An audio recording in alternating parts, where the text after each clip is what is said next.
How to restore WhatsApp deleted messages on iPhone. Hello everybody, welcome back to my channel. This is me, Vipin Bisnet, and today I'll guide you on how you can restore the deleted messages on iPhone.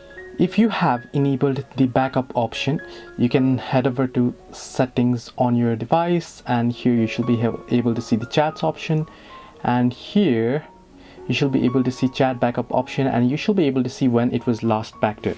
Now if you deleted a text by mistake, or you deleted a text and now you want it back, then you want to see when was the last backed up time. If the last backed up time was recent, what you can do is simply go ahead and again back it up once, or before backing it up, do not back it up once. If the backup was recent, what you can do is you can simply head over and uninstall the particular WhatsApp application. Now you don't need to fear of losing all chats because you have backed it up, right?